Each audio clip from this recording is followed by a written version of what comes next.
umabot ng ganito to, sir? Ang problema po namin, nag-umpisa pa po yan noong 2015.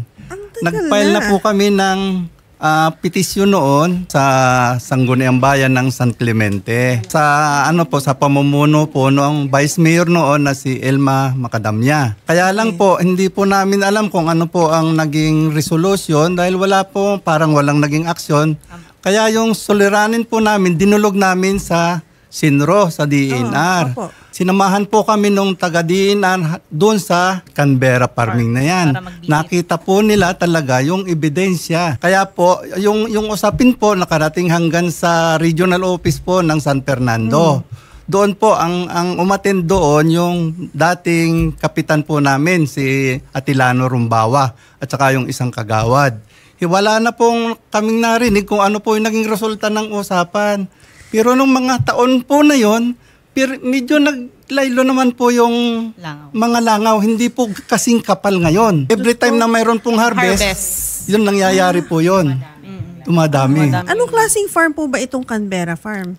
Poultry farm, ma'am. Mga pang 30 days, mga ganun. Pag nag-cleaning, medyo nawawala. Yes, ma'am. Kasi nawawala na yung mga manok. Namamatay po. Yun talaga. Totally, ini-sprayan nila. I-spray na So, sila. nawawala yung mga langaw. Tsaka yung pong mga tapos, dumi. kumakapal ulit. Yung pong mga dumi ng manok, binebenta po nila, kaya nawawala na po yun. 2015, 10 taon nyo na po itong tinitiis. Yes, ma'am. Bakit walang nangyari? Yung una yung sa Vice Mayor. May ginawa po silang affidavit of undertakings pero wala naman pong nakarating sa amin. Magandang hapon po, Mayor. Hapon po. Nabalitaan nyo na po ba ito noon bago itong paglapit nila sa amin ngayon? Pumunta dito sa munisipyo yung mga residents ng Barangay Balyo. Hinarap po sila, nag-usap po kami. Ang commitment ko sa kanila, magkakaroon tayo ng meeting at pipilitin ko, papupuntahin ko yung may-ari ng poultry farm na yung Canberra. Nag-invite ako ng mga personnel from DENR, mga empleyado ng munisipyo, particularly those involved with the inspection of the poultry farm. Kaya bukas po, Sabado ng alas 2, magkakaroon po kami ng meeting. Doon po mismo sa Barangay Balyo, covered court ng kanilang elementary school po doon. So matagal na rin po kayo dyan sa San Clemente, Tarlac na public service. Ang tanong ko po, ngayon, nung Lunes nyo lang po ba nalaman itong problema na to? Or, kasi sabi na 2015 pa lang dinudulog na nila to dyan sa City Hall. 10 taon na. Base sa mga documents na sinubmit po ng farm, poultry, na-comply naman niya yung mga requirements. Sir, kung ngayon yan na kagad ang sagot ninyo, nag-comply sa requirement. Ma'am, ano bang aasahan namin? Sir, there's something wrong with those requirements. It's not stopping yung mga langaw from infesting itong mga mga tao ninyo sa San Clemente, Tarlac. Hanggang ngayon po, sa mga kapit-bayan po namin, nagkakaroon din actually sila ng problem. Pero hindi ko ginagamit na excuse yan. 10 taon na yung problema nila. Yung rules nyo yan na ina-abide ninyo at sinasabi ninyo, hindi nyo naisipang i-adjust yung rules na yan para na-i-address yung problema nila. Anong nangyari? Bakit after 10 years, hindi pa rin nare-resolve yung problema sa langaw na kung ano bang requirement ang hiningi ninyo, hindi pa rin nare-resolve? Wala tayong ginawang action? Wala kayong, binalikan nyo na ba kung yung history nito? Kung hindi man kayo yung nakaupo doon, hindi man kayo involved, inalam nyo ba kung bakit hindi gumalaw yung mga nandoon nung time na yon? Ako po, hindi ko po tinatalikuran po yan. I was part of the previous administration. Opo, sir. Ayun, buti po. Ang sinabi ko sa mga tao, sana intindihin nyo din kailan lang ako nag-assume. Parang pero sana intindihin nyo na wala akong direct decision or action dahil nandun po ako sa legislative. Opo, sir. Pero usually, yung legislative, precisely, hindi nyo in-adjust yung requirements ninyo. Kayo yung may kapangyarihan pala nung nasa legislative kayo na in-adjust nyo yung requirements. Ginawa nyo ng adjustment yung location, cleanliness. Nakapagtawag ba kayo nung nasa legislation kayo ng San Clemente? Nagpatawag ba kayo ng hearing? Ano ang mga requirements para yung safety, sanitary ng mga poultry, yung zoning ng mga poultry dapat bang baguhin? Nagkaroon po ba kayo ng hearing tungkol sa mga poultry nung kayo ay nasa legislation, sir? I was then the mayor. Naging mayor na rin kayo noon. Opo. Yes. Hindi alam nila 18 yung years. kung sino po ba yung mga nandyan ngayon. Mayor, kilala niyo po ba yung Ramon Chuaying? Siya po yung may-ari ng Canberra Farm. Okay, so bakit niyo po inaalaw yung mga permit, yung mga license po nila nang meron pa pong perwisyo na binibigay pa po dun sa mga residente dun sa area? Meron po silang sinasubmit na mga Hindi nga, sir. dokumento Hindi, sir. na nanggagaling po mismo sa DNR. In fact, Yes, sir.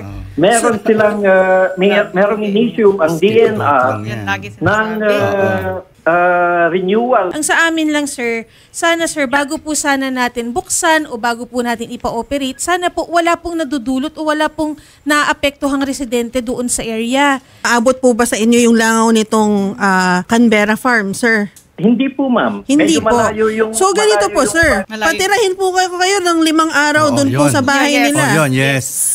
Kung hindi ba naman kayo kikilos kaagad, kailangan nyo po ilagay yung sarili ninyo sa lugar nila. Para maintindihan na yung action, kailangan ngayon na, kasi 10 taon na nilang hinihintay ito. Mag-preliminary na kayo na ipasara, tapos hayaan nyo silang sumagot kung maayos pa. Pero may kapangyarihan kayo dapat na ipasara to, given yung health at saka safety ng mga kababayan ninyo ang naaapektuhan. Bibigyan natin yung pagkakataon ang lahat ng parties to present and air their side. Sige po. The owner, pati yung mga residents. Ang pinagtataka po namin, dati nung nag-complain kami noong 2015, isa lang po yung building dyan. Ngayon po parang kabuti na sa dami. Paano po nabigyan ng pahintulot yan ng Office of the Mayor? Merong resolution ang Barangay Balyo. Resolution number 6, series of 2014. Nung last March, nagkaroon po kami ng Barangay Assembly. Umatin po sila na yung Vice Mayor po, si Ma'am Elman, siya po yung mayor pa noon. Ang sabi po niya, hindi mo na mag-ooperate ang Canberra Poultry Farm kasi hindi nakapag-comply ng permit. Ang pinagtataka po namin, after several days, bakit mayroong harvest? Nag-load po sila, nag-loading ulit po sila. Asan po yung sabi ni Mayor na hindi maglo-load kasi hindi nakapag-comply ng permit? Yun po kasi yung hirap sa amin. Walang nagko-coordinate yung mga barangay officials sa Oo, amin. yun Hindi po po namin alam kung ano pong nangyayari sa loob ng poultry. Ubus na yung pasensya namin, ma'am. May dami kasing langaw. Kasi nung unang nagreklamo, year 2015, hanggang ngayon, wala pang aksyon. Ang kailangan nila, yung ebidensya. Ano bang gusto nilang ebidensya? Sir, yung ebidensya, nakikita nga po namin yung langaw sa screen, sir. Oh. Kaya nga, nakikita nila yung Opo. langaw. Nagrally nga sila. Ang gusto nila, Color coding. mag-video daw kami sa class. Bawal naman doon. Mayor, ano pong masasagot nyo dun sa mga nasabi nila, sir?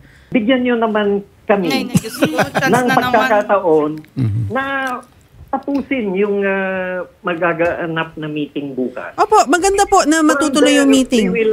We will magde-decide po kung pupunta sa punto na kailangan ipasara yung poultry, then so be it. Kaya Okay. lang, daan naman sana natin sa tamang proseso. Opo, naiintindihan po namin. Okay po, sir. Ngayon, Magpapahiring po kayo bukas, no, sir? Opo, ma'am. Tapos ngayon, katatapos lang ng harvest, walang loading. Nung pumunta ako noong Tuesday sa farm, ako mismo pumunta. Tinanong ko yung farm manager kung kailan sila ulit maglo-load. Ang sabi niya sa akin, matagal pa po. Alam niyo po na hindi okay yung nangyayari sa mga tao. I-acknowledge po natin yon. Tama po ba? Naiintindihan ko po. Okay, so may problem, malinaw po na may problema. Na pangalagaan ang welfare ng aking mga kababayan. At yun po ang gagawin ko. Okay, priority niyo po yon. Yun po ang sinumpaan naming lahat. Okay, very good. So priority niyo yun. Hindi mga negosyo ang priority natin po. Tama naman po, no? Nakakabuti din po ang negosyo pero mayroong regulation na dapat silang sundin. Ayos Nakita talaga. yun na po. Pero hindi po yun ang priority, sir. Malinaw po naman yun sa atin. Pagka-balancing of interest po, Kung nakakasira po. opo, Nakakasira kung na nakakasira, sa- kailangan yung negosyo mag-a-adjust sa safety ng mga tao. Magnegosyo sila, pero dapat Walang apektado protektahan nila yung community kung nasaan man sila.